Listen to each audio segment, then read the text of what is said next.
Have you ever felt the weight of silence in your chest during the quiet hours before dawn? A heaviness that settles not from what you've done, but from what you've left undone. Not the actions of your hands, but the conversation your heart has been trying to have with its creator. You know this feeling, don't you? The way your soul seems to whisper in a language your mind struggles to understand, pulling you towards something deeper, something beyond the endless cycle of your daily routines and worldly concerns. This video did not reach you by accident. This is not the workings of an algorithm, but a decree, a qadr that has been written for you before the heavens and the earth were formed. Your soul, in its silent yearning, has been making a dua that your conscious mind perhaps never even formulated. And this encounter, this moment where your eyes meet these words, is the beginning of its answer. Allah, in His infinite wisdom al-Hakim, has guided you here because He heard the whisper of your heart, even when the world around you was too noisy for you to hear it yourself. As He reminds us in His book, "And we are closer to Him than His jugular vein." Your presence here, your restless scrolling that led to this moment, your inexplicable pull toward these words, this is a sign of that closeness. This is evidence of a conversation that has been happening beneath the surface of your awareness. Consider this perspective for a moment. What if this very second, as you listen to these words, was not random browsing, but a divine appointment? What if your restless heart, in its moments of quiet desperation, in its seasons of doubt and questioning, has been making a dua you weren't even conscious of? And what if this is the beginning of its answer, the sensation of stagnation that sits heavy in your chest? The doubt about your worth that creeps in during your most vulnerable moments, the pain of supplications that seem to echo in empty space, unanswered and unacknowledged. These are not signs that Allah has abandoned you. These are not evidence of divine rejection or cosmic indifference. They are something far more profound, far more purposeful. They are the divine compass that He has allowed in your heart to force you to seek a new direction. They are a calling, an invitation for a deeper journey. They are Allah's way of saying, stop seeking answers on the surface of life and dive into the depths of your purpose as my servant, as my abd. That ache in your chest during the quiet hours of the night, when the world sleeps and your thoughts become too loud.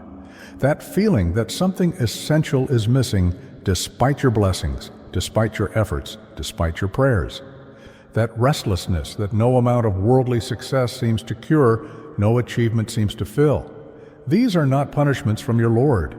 These are not signs of your spiritual failure. These are the navigation system of your ruh, your spirit, pointing you toward what your soul truly hungers for, a deeper connection with the one who created you, a more authentic relationship with the one who knows every secret of your heart before you do.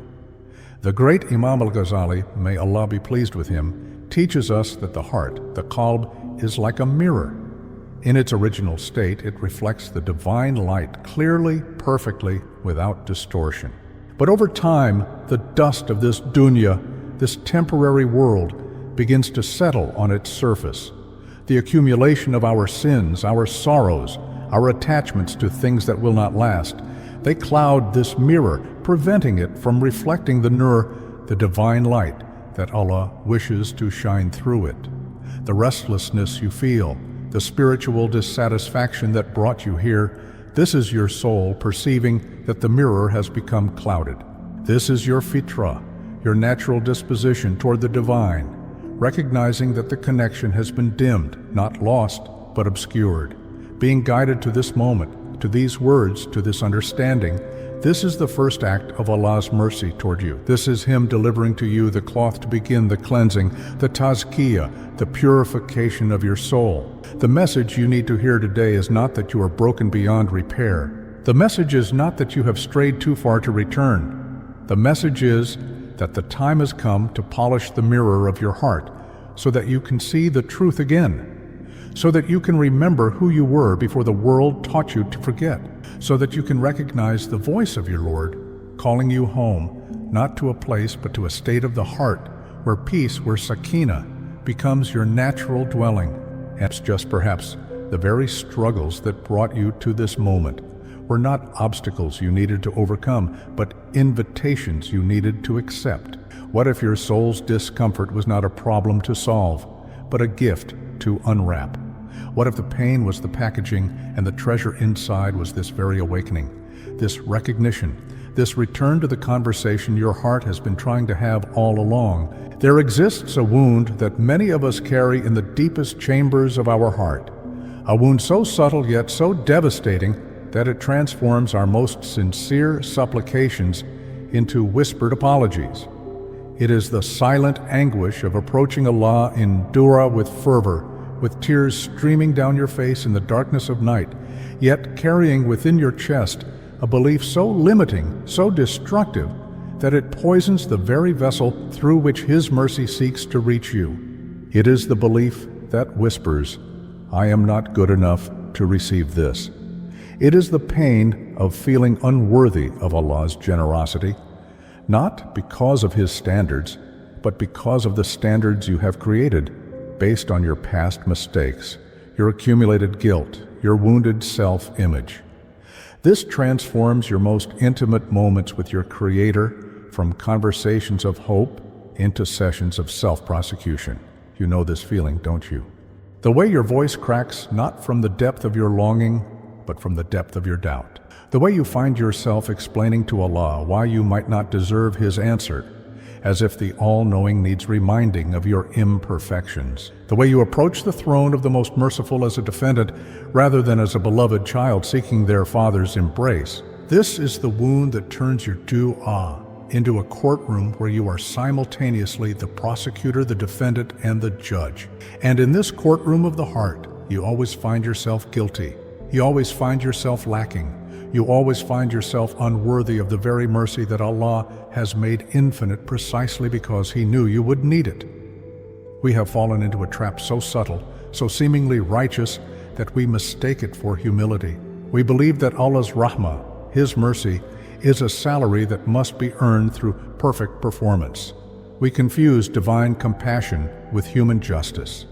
We think that if we stumble, if we fail, if we sin, then the gates of heaven close until we somehow prove ourselves worthy again. This understanding reduces the infinite mercy of our Rahman to a transaction.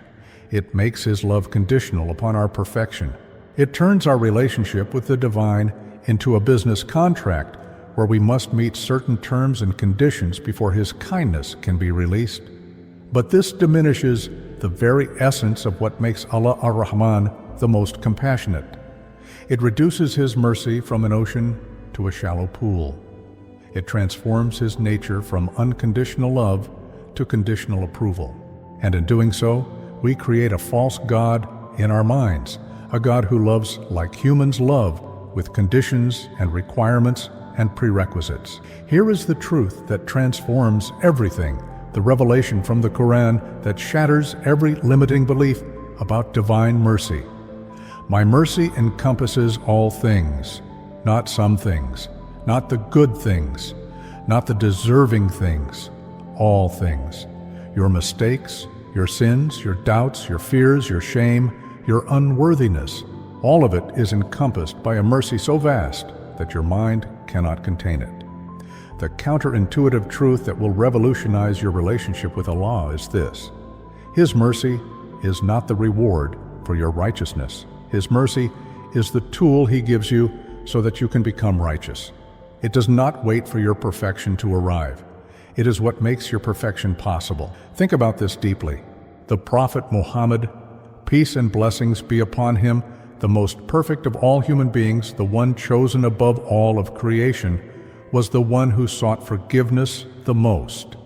He would seek Allah's forgiveness 70 times a day, not because he was the most sinful, but because he was the most aware of his absolute need for Allah's grace. His perfection was not the cause of his closeness to Allah. His awareness of his need for Allah was what made his perfection possible. His humility, his recognition of his complete dependence on divine mercy, this was the secret of his elevation.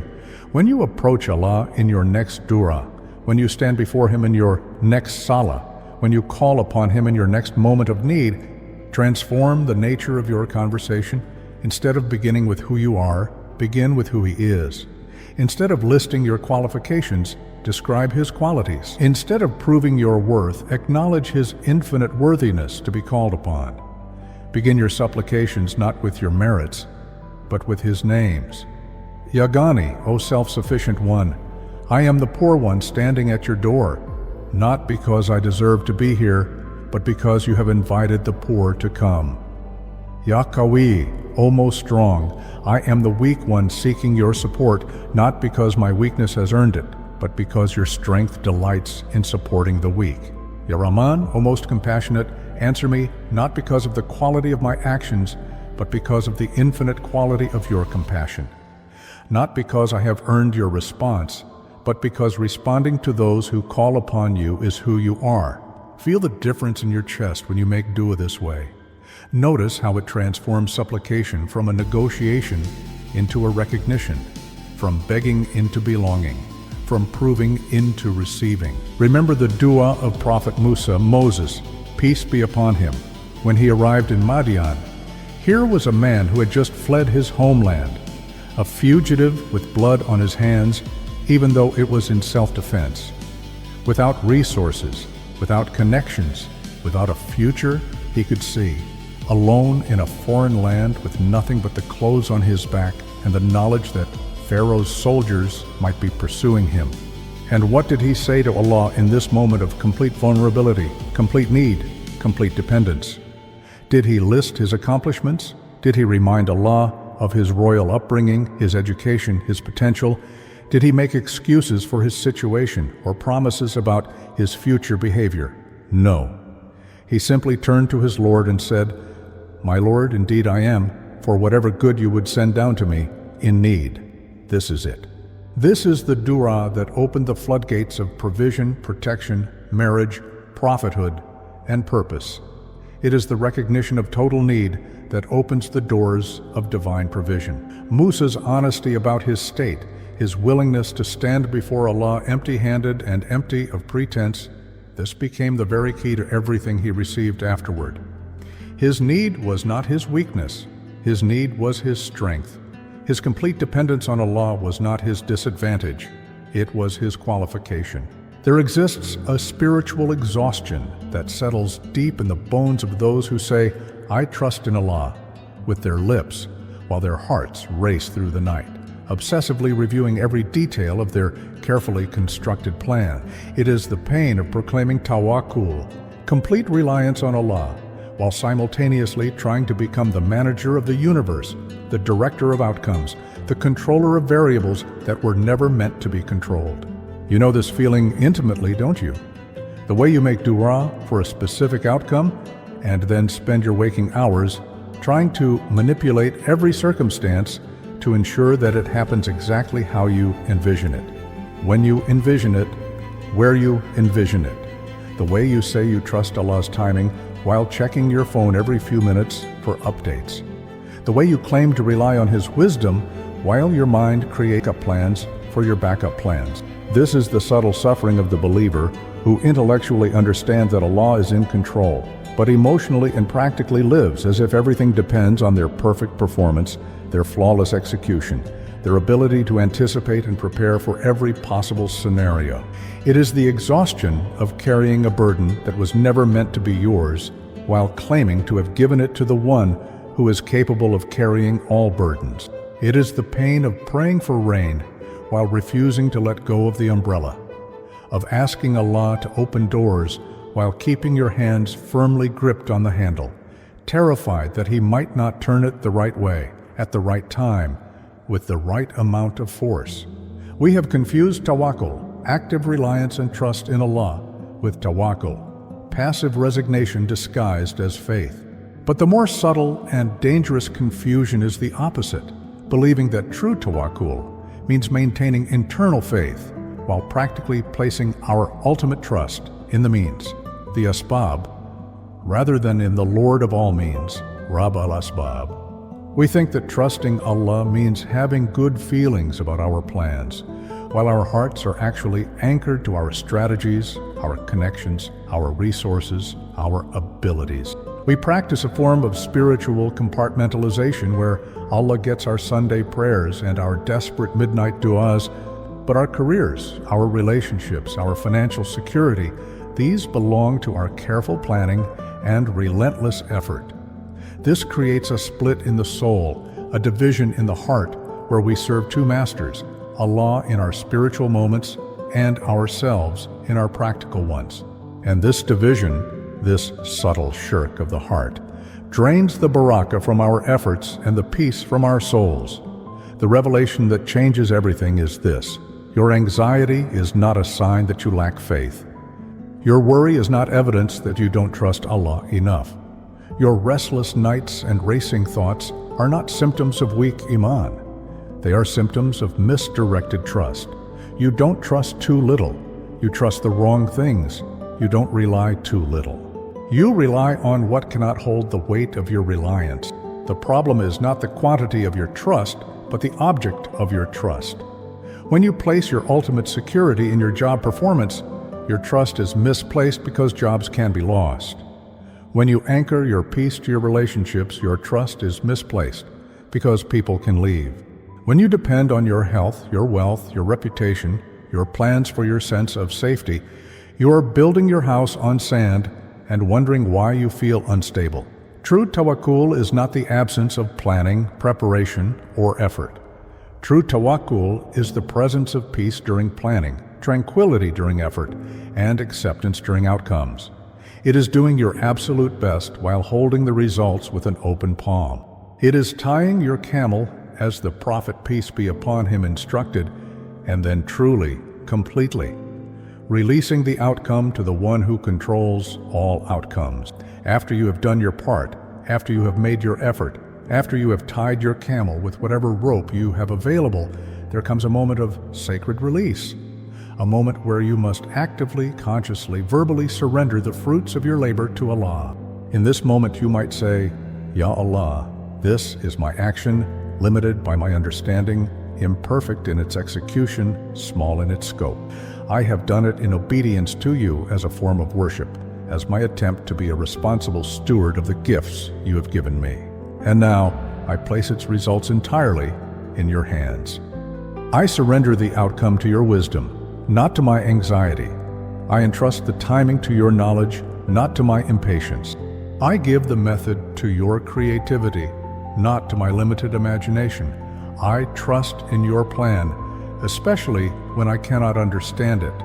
I rely on your goodness, especially when I cannot see it. Feel the physical sensation in your chest when you make this surrender sincerely. Notice how your shoulders drop, how your breathing deepens, how the knot in your stomach begins to loosen. This is what sakina feels like. This is what divine tranquility does to a human heart that stops trying to carry what it was never meant to carry. In the burning desert, with a crying infant and no water in sight, Hajar, may Allah be pleased with her, ran between the hills of Safa and Marwa. Back and forth 7 times she ran, searching, hoping, striving with every fiber of her being to find what her child needed to survive. Watch her carefully in this story. See how she combined absolute effort with complete reliance. She ran as if everything depended on her running, but she did not despair when her running produced no immediate results. She made the effort as an act of worship, as a demonstration of her commitment to using every means available to her, but she did not place her ultimate trust in the means. And when the water finally came, where did it spring from? Not from the hills where she had run, not from the paths her feet had traveled, not from the places her effort had been directed. The water of Zamzam bubbled up from beneath the feet of her son, from a place she had not controlled, had not planned, had not even considered. Her running was necessary, her effort was required, her striving was an act of obedience. But the miracle came from where Allah's mercy determined it should come. The lesson is profound. Your effort is your act of worship, but Allah's response comes from His infinite creativity, not from your limited strategies. This is the essence of tawakkul. Run between your Safa and Marwa. Make your effort. Tie your camel. but know that the water will spring from wherever Allah decides, in whatever way Allah chooses, at whatever time Allah determines. And that knowledge, that certainty, that yaqeen, this is what transforms anxiety into peace, struggle into worship, and effort into a form of prayer. There is a particular kind of anguish that settles in the soul when life seems to have pressed the pause button on your progress, when your career feels frozen in place, when your spiritual growth seems to have plateaued, when your relationships feel stagnant, when every door you approach remains firmly closed. It is the deep, gnawing pain of watching the world continue to move forward while you feel trapped in amber, preserved in a moment that seems to stretch endlessly without change or advancement. This is the suffering of the believer who has made dua faithfully, who has taken action consistently, who has followed every piece of advice, implemented every strategy, sought every opportunity, yet remains in what feels like a spiritual and practical winter. You wake up each morning hoping that today will be the day something shifts, something breaks open, something finally moves. And each night you lay your head down with the same circumstances, the same challenges, the same apparent lack of progress. It is the pain of feeling forgotten by Allah, not rejected, but simply overlooked, as if your file has been misplaced on the cosmic desk of divine providence. You see others receiving their breakthroughs, their answers, their openings, and you wonder what you have done wrong, what you are missing, why your turn never seems to come. The silence of stagnation can feel louder than any rejection. At least rejection gives you something to respond to, something to accept or overcome. But stagnation gives you nothing but the weight of waiting, the uncertainty of not knowing whether you should keep pushing or let go, whether you should change your approach or maintain your course. We have been taught to believe that a vibrant life of faith should look like a graph of constant, linear growth. We expect that sincere worship should produce visible progress, that authentic dua should generate measurable results, that righteous effort should yield obvious advancement. We think that stagnation is always a sign of divine disapproval, a symptom of spiritual illness, evidence that we have somehow fallen out of favor with Allah.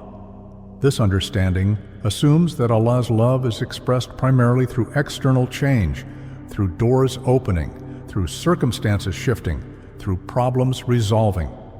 It reduces divine mercy to worldly movement, spiritual favor to material progress, and Allah's pleasure to our human definition of success.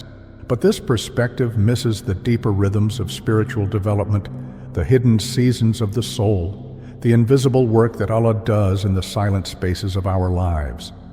It fails to understand that sometimes the greatest growth happens not in motion, but in stillness, not in action, but in patience, not in receiving, but in waiting. The profound wisdom of Ibn al-Qayyim, may Allah have mercy on him, reveals that sometimes Allah withholds from us something in this dunya precisely to grant us something far greater for our souls and our eternal life. The pause is not abandonment. The stagnation is not punishment. The waiting is not evidence of divine indifference. It is divine intervention of the most loving kind.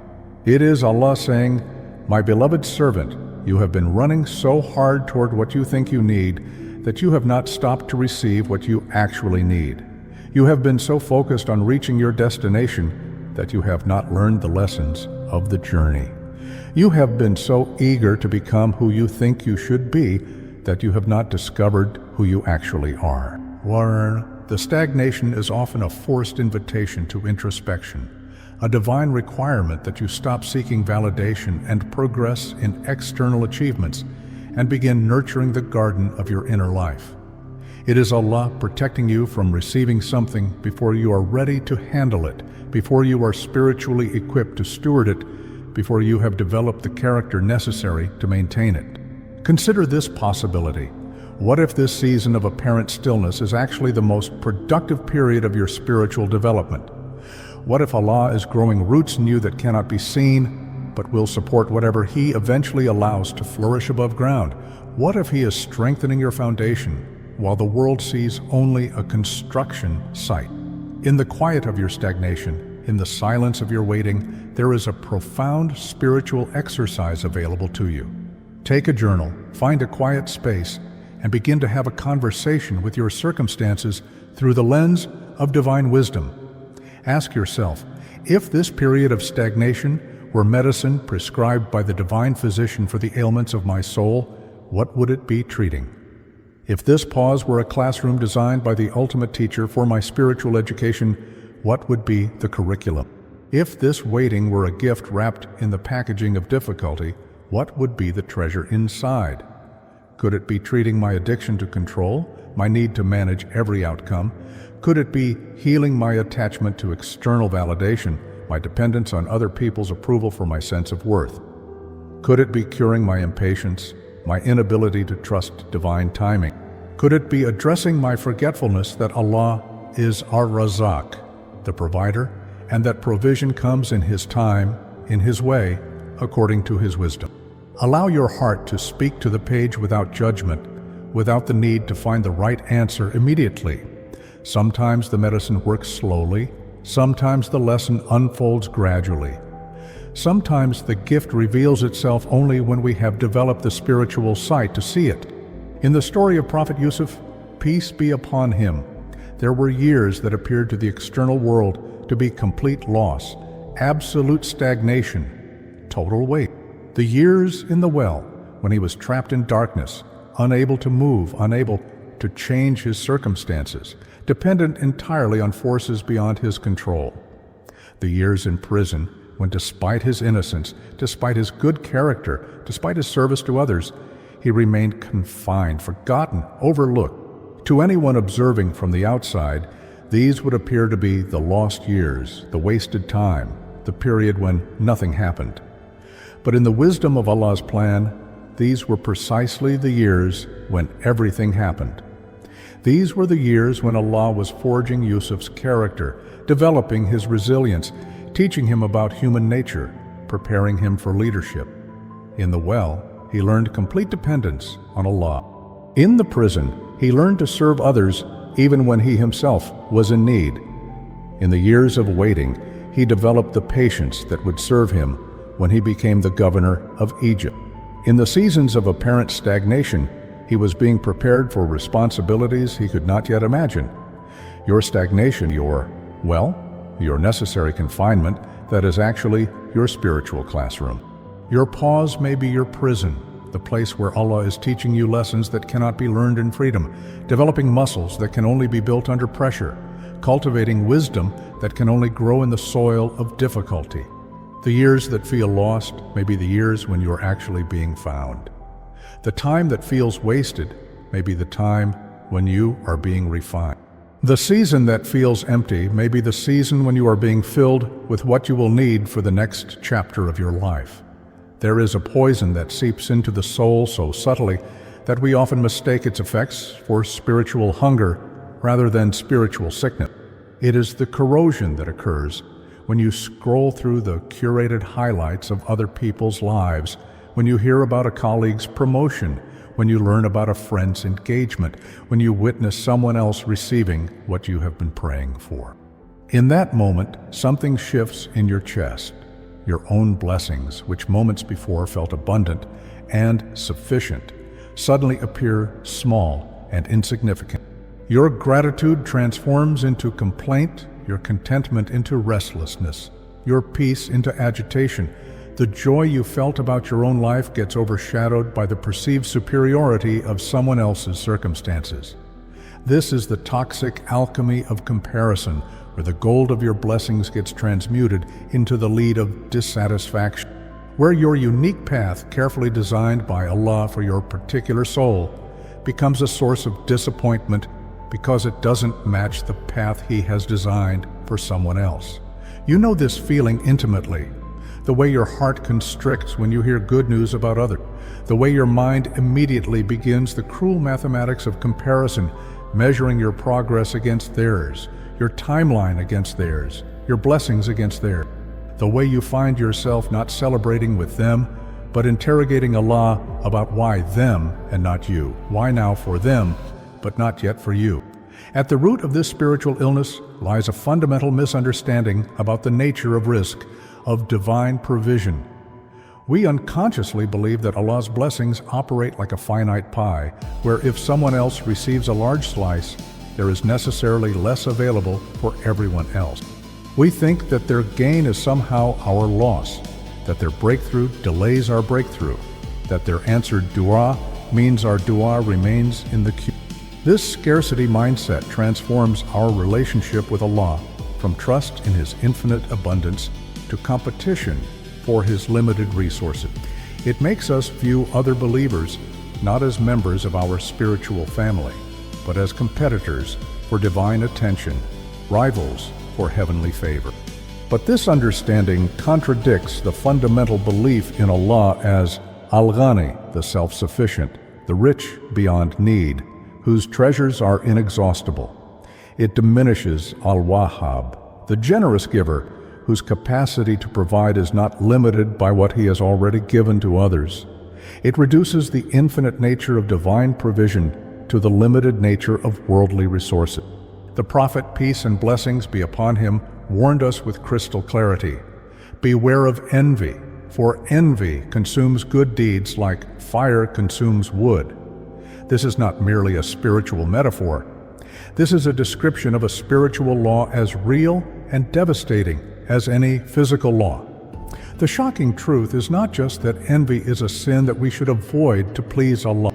The devastating reality is that envy has an immediate, practical, observable consequence. It actively burns the barakah, the divine blessing and abundance, from your own life. Every moment you spend focused on what others have is a moment your heart is closed to recognizing what you have. Every ounce of energy you invest in comparison is energy stolen from gratitude, and gratitude is the key that unlocks the door to increased provision. The fire of envy doesn't just damage your relationship with others, it doesn't just poison your social connections, it literally consumes the spiritual substance that allows blessings to multiply in your life. It burns through the barakah that makes a little feel like a lot, that makes simple pleasures feel deeply satisfying, that makes ordinary moments feel extraordinarily blessed. When you envy others, you are not just committing a sin against them. You are committing a crime against your own soul, against your own capacity to receive, against your own ability to be content with what Allah has chosen for you. In the exact moment when you feel the familiar sting of comparison rising in your chest, when you notice the poison of envy beginning to spread through your thoughts, there is a powerful antidote available to you. But it requires you to do something that will feel counterintuitive, something that your ego will resist, something that your nafs will rebel against. In that moment, force yourself to stop and make a sincere, heartfelt dua for the person you find yourself envying. Not a reluctant, grudging prayer offered through gritted teeth, but a genuine supplication for their continued and increased blessing. Ya Allah, increase your blessings upon my brother in what you have given him. Add barakah to his provision, expand his joy, multiply his success, and from your infinite treasure that has no end, from your generosity that knows no limit, grant me something even better suited to my particular needs, my unique circumstances, my specific path. Watch what happens in your heart when you make this dua sincere. Notice how the tight fist of envy begins to relax into the open palm of genuine hope for others. Feel how this transforms a moment of spiritual poison into a moment of spiritual medicine, an act of the ego into an act of worship. This is not positive thinking. This is not psychological manipulation. This is the practical application of the spiritual law that Allah has embedded in the fabric of existence. What you wish for others, Allah multiplies back to you. The heart that celebrates others' blessings becomes a magnet for its own blessing. In Surah Al-Kahf, Allah tells us the story of two men, one wealthy and one poor. The wealthy man had gardens, gold, and every material blessing one could imagine. But instead of recognizing these as gifts from Allah, instead of being grateful for His provision, instead of understanding that his wealth was a trust to be stewarded, he began to compare himself to his less fortunate friend. He looked at his companion with arrogance and disdain. He attributed his success to his own merit, his own intelligence, his own superiority. He believed that his wealth was evidence of his worth, and his friend's poverty was evidence of his friend's lack of value. The comparison filled him with pride and his companion with shame, but Allah's response was swift and decisive. The garden that had been the source of his arrogance was destroyed completely. The wealth that he had used to diminish others was taken away entirely. The blessings that he had attributed to his own excellence were revealed to be gifts that could be withdrawn as easily as they had been given. The lesson is profound and terrifying. Comparison and arrogance don't just prevent new blessings from arriving. They can destroy the blessings you already possess. The spiritual toxicity of envy doesn't just close your heart to receiving more. It can actually repel what you have already been given. Your blessings are not rewards for your superiority over others. They are gifts designed to increase your gratitude and your service. The moment you use them to measure yourself against others, to establish your worth in comparison to theirs, you transform gifts into sources of spiritual poison. And Allah, in His justice and His mercy, may remove what has become a source of harm, rather than a source of blessing. There is perhaps no pain quite like the acute anguish of a closed door, the sharp sting of a divine no to something you have prayed for with tears in your eyes during the blessed hours of tahajjud. It might be the engagement that dissolved just before the wedding, the job opportunity that seemed perfect but slipped away at the last moment, the business venture that failed despite your best efforts and purest intent. It is the deep, soul-piercing pain of feeling rejected not by people, not by circumstances, not by bad luck or poor timing, but by Allah. It is the spiritual vertigo that comes from having your most heartfelt supplications meet what feels like divine silence, or worse, divine refusal.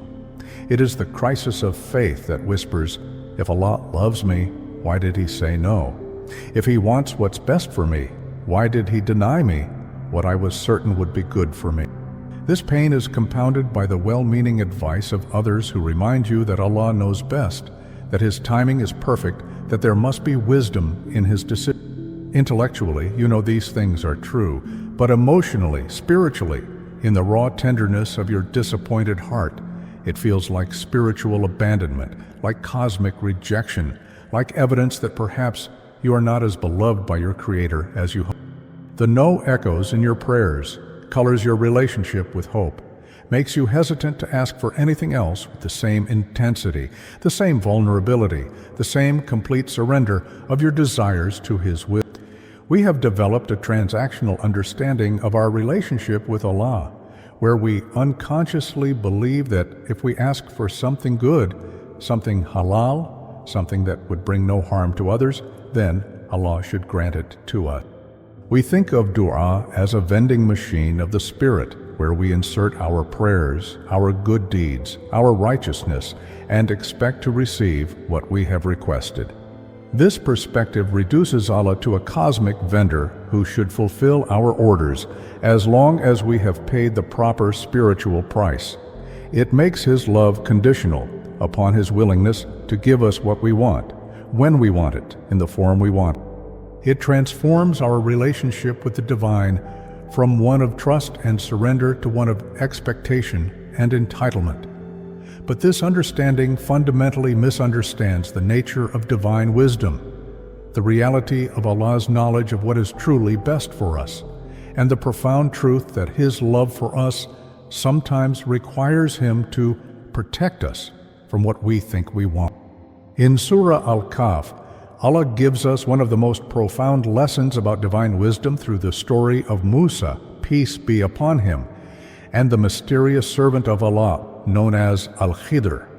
In this story, Al-Khidr performs actions that appear on the surface to be destructive, harmful, even cruel, damaging a boat, taking the life of a young man, repairing a wall for ungrateful people. Musa, representing our human perspective, our limited understanding, our surface-level judgment, objects to each of these acts. How can something that appears so wrong be right? How can something that seems so harmful be helpful? How can something that looks so destructive be constructive? But when Al-Qidr finally explains the hidden wisdom behind his actions, the truth is revealed. He damaged the boat to save it from being seized by a tyrannical king. He took the life of the young man to protect his righteous parents from the grief and rebellion he would have caused them. He repaired the wall to protect the inheritance of 2 orphaned children. This is the paradigm-shifting revelation. In our lives, we are Musa, seeing only the surface, understanding only the immediate, judging only the apparent. And Allah is Al-Qidr, seeing the hidden, knowing the ultimate, acting according to wisdom that encompasses not just this moment, but all moments, not just this consequence, but all consequences. His no to your dua is not rejection, it is protection. His closing of one door is not punishment. It is His loving redirection away from something that would harm you toward something that will heal you. His denial of what you want is His granting of what you actually need, even when you cannot yet see the difference. When you are in the acute pain of Allah's no, when you are wrestling with the disappointment of a closed door, when you are trying to understand why something you prayed for so earnestly has been denied, there is a profound spiritual exercise that can transform your relationship with divine decree. Take a piece of paper and at the top write, "The pain I felt when this door closed was..." Allow yourself to fully acknowledge the disappointment, the confusion, the sense of rejection. Don't minimize your feelings or rush to spiritual platitudes. Let your heart speak its truth about the difficulty of that experience. Then, on another piece of paper, write, "The hidden mercy of Allah in closing this door may have been..." Begin to imagine, to consider, to contemplate the possible protections, redirections, and blessings that may have resulted from what felt like rejection. Perhaps you were protected from people whose character you did not yet know. Perhaps you were redirected toward opportunities that were better suited to your skills and your soul. Perhaps you were spared from responsibilities you were not yet ready to handle. This is not an exercise in false optimism or forced gratitude. This is training your heart to see with the eyes of yaqeen, certainty in Allah's ultimate goodness, rather than with the eyes of immediate emotion. It is developing the spiritual sight that can recognize divine mercy even when it comes wrapped in the packaging of apparent denial. The great Imam al-Ghazali, may Allah have mercy on him, gives us a powerful metaphor for understanding Allah's loving refusal of our requests. He compares Allah to a wise and loving physician, and us to a sick child who cries desperately for candy. The child in the grip of fever and illness wants nothing more than the sweet taste of sugar. To the child's limited understanding, the physician who refuses this request is cruel, unloving, withholding something good for no reason. The child cannot understand that the very thing he craves would worsen his condition, would increase his fever, would delay his healing. But the physician, out of perfect love and complete knowledge of what will heal rather than harm, refuses the child's tears and pleas. The no is not evidence of lack of care. The no is the highest expression of care. The refusal is not rejection. The refusal is protection. In the physician's eyes, saying yes to the child's request would be the truly cruel act. Giving the child what he wants rather than what he needs would be a failure of love, not an expression of it. The physician's no is motivated not by stinginess, but by wisdom, not by indifference, but by profound concern for the child's ultimate well-being. Allah's no to your dua is often the no of the divine physician who sees the illness in your life that you cannot see, who knows the medicine your soul needs even when it tastes bitter, who loves you too much to give you what would harm you even when you cannot understand why it would be harmful. The door that closed in your face may have been the door that would have led you away from your true purpose. The opportunity that was denied may have been the opportunity that would have stunted your growth. The relationship that ended may have been the relationship that would have diminished your connection to Allah. His no is not the no of rejection. It is the no of redirection. It is not the no of punishment. It is the no of protection. It is not the no of abandonment. It is the no of a love so profound that it will deny you what you want in order to give you what you actually need. Being guided to this moment, to these words, to this understanding, was an act of divine love, an expression of Al-Wadud, the loving. Your restlessness, your pain, your stagnation, your doubts, none of these were the problem. They were the solution. They were the call. They were Allah's way of saying, "O my beloved servant, stop seeking peace in the shifting sands of worldly circumstances and seek it in me, the source of all peace." The message for you, the chosen one, is not that you were chosen for an easy life, for a path free of difficulty, for a journey without trouble.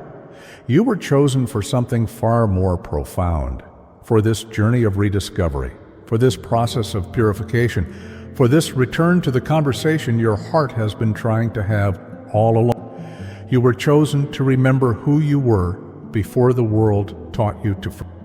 You were chosen to recognize the voice of your Lord calling you home, not to a place you have never been, but to a state of the heart that is your natural dwelling, your original condition, your fitra, restored to its pristine clarity. Now, at this very moment, you stand at a crossroads that will define not just your next action, but your entire approach to existence. One path is familiar, well-traveled, seemingly reasonable. It is the path of the nafs, the ego, which will continue seeking control over outcomes, validation from external sources, logical answers to questions that can only be answered by the heart. This is the path that will keep you trapped in the cycle of striving and disappointment, of effort and frustration, of asking and doubting, of receiving and comparing. It is the path that treats Allah as a means to your ends, rather than recognizing that you are the means to His ends for you. The other path is less familiar, but more true. It is the path of the Ruh, the Spirit, which chooses surrender over control, trust over anxiety, wisdom over logic, presence over productivity. It is the path that transforms every moment into a conversation with the divine, every breath into a form of dhikr, every experience into a teacher, every challenge into a purifier. This video, these words, this moment of recognition, this is not your destiny. This is your map and your provision for the journey ahead. The real work begins when you close this screen and open your heart to a new quality of conversation with your.